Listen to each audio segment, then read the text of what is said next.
Hi, my name is Lindsay Langstaff, and I'm going to give a presentation on attacks against process control systems, risk assessment, detection, and response. This is for the CS6263 class at Georgia Tech.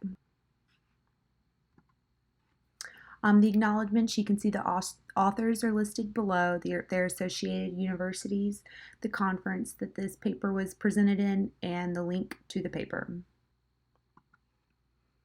So a little bit of an overview and background. The problem statement: attacks on physical systems are a growing concern and difficult to anticipate or block. Traditional methods of securing physical systems are based on the same concepts of securing IT systems. So that's sort of the problem statement that was defined by the authors and the reason that they wrote this paper. The purpose and objectives of the research paper is: using background knowledge of the physical systems, it is possible to focus on the objective of possible attacks that use and focus to identify and/or block attacks, and to initiate discussion around control and security engineers, specifically their interactions and how they can leverage one another. The paper outline, so today I'm going to go through an introduction and terminology of the terms and what you'll find written in this paper. Then we'll go through known attacks of physical systems, the current methods of securing physical systems based on traditional IT system monitoring, how physical systems differ from IT systems, 3 proposed new methods of securing physical systems that are based on key differences between physical systems and IT systems, and then 3 different areas that the authors chose to focus on, those being risk assessment, attack detection, attack response, and then one final conclusion. So introduction and terminology. Control systems are computer-based systems that monitor and control physical processes. They can also be called process control systems, supervisory control and data acquisition systems, distributed control systems, or cyber physical systems. For the purpose of this presentation, I use control systems and physical systems interchangeably. Control systems are typically comprised of a set of networked agents consisting of sensors, actuators, control processing units, such as programmable logic controllers and communication devices, and several control applications that are safety critical.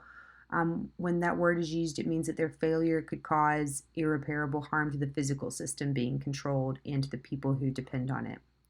Control systems are now at a higher risk to computer attacks because their vulnerabilities are increasingly becoming exposed and available to an ever-growing set of motivated and highly skilled attackers. Next, we'll talk about the known attacks of physical systems. So there are 3 different types of incidents or attacks.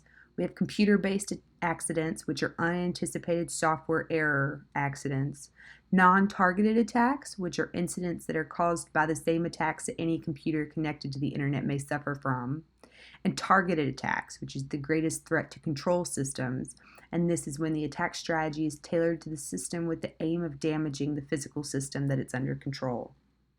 There are 4 known attacks on physical systems that these authors chose to put references into: the attack on Maroochy Shire's council sewage control system, which was on unauthorized access of computers that were controlling pumping stations, and the consequential altering of electronic data in those computers led to 1 million liters of sewage being leaked into a river and coastal waters in Queensland, Australia. The Stuxnet worm, which is a computer worm that was spread simply by USBs, was used to infect Iranian nuclear facilities and destroy centrifuges to greatly decrease uranium output. The attacks on California's canal system: deliberate damage caused to a canal authority computer affected the flow of the Sacramento River to local farms and irrigation.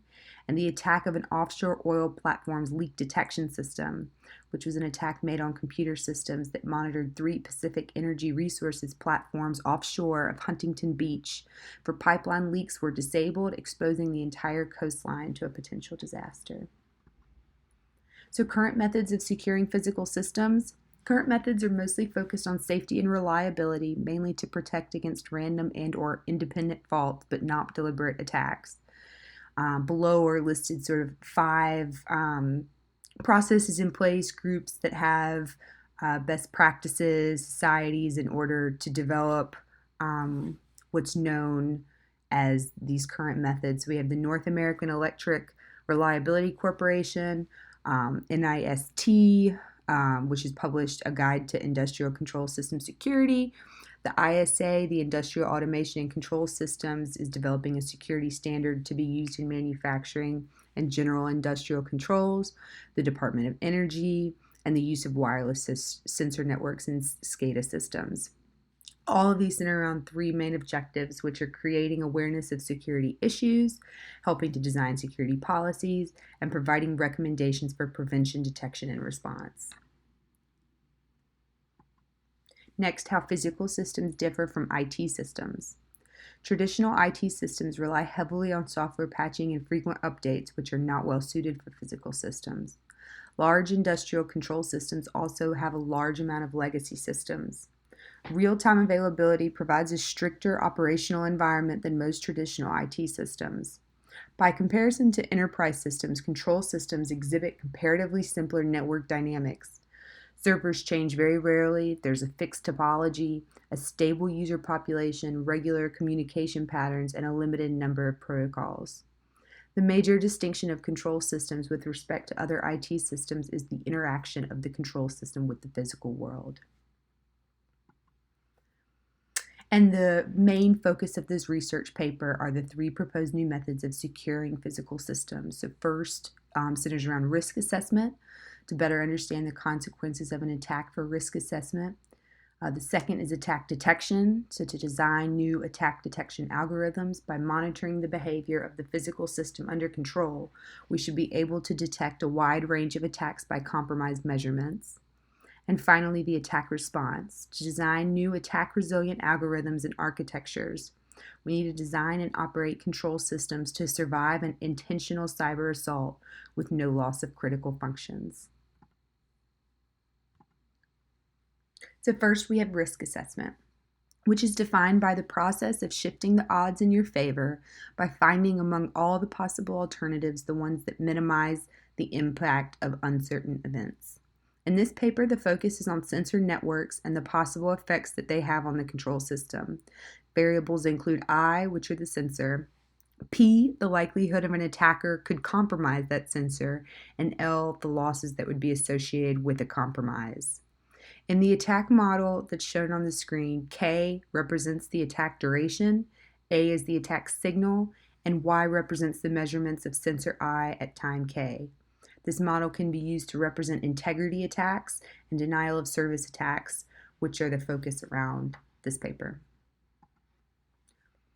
So risk assessment continued. To test these attacks, the Tennessee Eastman process control model is used. It's shown in the figure, an architecture of the simplified TE plant. And in this model, the control objectives are to regulate F4, the rate of production D at a set point, to maintain P, the operating pressure of the reactor, below the shutdown limit of 3,000 kPa, and to minimize C, the operating cost. The input variables are the production rate, Y4, which is controlled using feed 1, pressure, Y5, which is controlled using the purge rate, and partial pressure of product A in the purge, which is controlled using feed 2. This model will be used going forward for the experiments that these researchers conducted. To simulate cyber attacks on sensor signals in the model, the researchers assumed the goal of the attack would be to raise the pressure of the reactor above 3,000 kPa because that would make for an unsafe operating environment. They also assumed the attacker would have access to only one sensor at a time. The summary of the simulated attacks are as follows. Sensors Y7 and Y4 were very resilient to attacks. Even when the min and the max of the sensors were attacked, they never forced the system into an unsafe state. Sensor Y5 was the most vulnerable to attacks, and it did force the system into an unsafe state, although it took nearly 20 hours to reach that state. Denial of service attacks, for the most part, did not affect the plant and were easy to detect. You can see in Figure 2 the integrity attack over a period of time, and the system remained in a safe state for those attacks on Y. You can see in Figure 3 that safety could be breached by compromising sensor Y5, but the denial of service attacks, on the other hand, did not do any damage. Next, we have attack detection. To detect an attack, the researcher's approach is to use a representative model of the physical system to compare the expected output sequence with a received output sequence and to use an anomaly detection algorithm to detect system compromises. So to start, they went through the different linear models and the different detection methods to develop the anomaly detection algorithm that would detect these system compromises. To represent the linear systems, the following equation can be used, and in this equation, the current state is given by your x and responds to an input u. If the system is monitored by a sensor network with p sensors, then the following measurement equation is obtained where c is an output matrix that is equal to r raised to the p times n. Detection methods, there are two main types of detection methods. Sequential detection is given a fixed probability of false alarm and a fixed probability of detection. The goal is to minimize the number of observations required to make a decision between two hypotheses. On the other hand, change detection, the goal of change detection is to detect a possible change at an unknown change point. And in this paper, the cumulative sum algorithm is used for this detection method, which, given a fixed false alarm rate, attempts to minimize the time for which the test spots and decides that a change has occurred. Attack detection continued. So for stealthy attacks in this paper, the researchers assumed a conservative approach by assuming that the attackers will be evading the detection scheme. They assume that the attacker will know the exact linear model being used, the parameters, and the control command signals. Three types of attacks are modeled. Surge attacks, when the attacker aims to achieve maximum damage as soon as they receive access to the system. Bias attacks, when an attacker attempts to modify the system discreetly by making small changes over a long period of time. And geometric attacks, when attackers try to discreetly shift the behavior of the system at the beginning of the attack, when the underlying motive is to maximize damage to the system after it's in a more vulnerable state after a period of time. All of these attacks are again modeled using the same Tennessee-Eastman process control model. The attack detection summary. Using the linear model and the cumulative sum model, the researchers selected criteria to develop parameters for each in order to test the effectiveness of them. The results given in the graphs show the results given those parameters in modeling attacks in each of the three stealth attack methods. They found that the surge attacks did not cause significant damages, but rather geometric attacks caused the most significant damage, and while their algorithm could not detect stealth attacks, it did keep the plant in safe conditions. They assumed two types of attackers, one who only had compromised the Wi-Fi sensor and one who'd compromised all sensors. The results of all of those attacks, each lasting 20 hours, are shown in the figure 11. Finally, attack response. The proposal architecture for an attack response system is given in the figure below. It incorporates an anomaly detection module, or ADM, to detect attacks. If the ADM detects an attack, it will use the linear model to provide the controller with a measurement rather than the measurement coming from the sensor. So you can see in figure 12, an anomaly detection model detects the attack and sends an estimate of the state of the system to the controller, so that the controller ends up getting, in the effect of an attack, a measurement from the linear model and not from the plant sensor. To test the effectiveness of the anomaly detection module, the researchers first ran the simulation 1,000 times to detect any false alarms that the module may produce. None were detected initially. However, they did then lower the detection thresholds and were able to produce a false alarm generated by the module, and those results are shown in Table 2 below. However, it did not cause any unsafe conditions in the system. Table 1 shows the results of the test with and without the attack detection module, with graph B showing the attack detection module successfully deflecting an attack. And in conclusion, this paper identified 3 new research challenges for securing physical systems: risk assessment, attack detection, and attack response. The researchers showed how incorporating a physical model of the system can help to identify critical sensors and therefore the attacks that make them the most vulnerable. They proposed the use of an anomaly detection module that would automate system responses based on estimates of the system state. In the experiments they conducted, they found that integrity attacks were much more prone to have a negative effect on the system than the denial of service attacks, which had negligible effects. Finally, although the ADM solution may not work for all physical systems, it would hopefully provide a stepping stone to further research and solutions to protecting critical physical systems. Thank you, and I hope you enjoyed the presentation.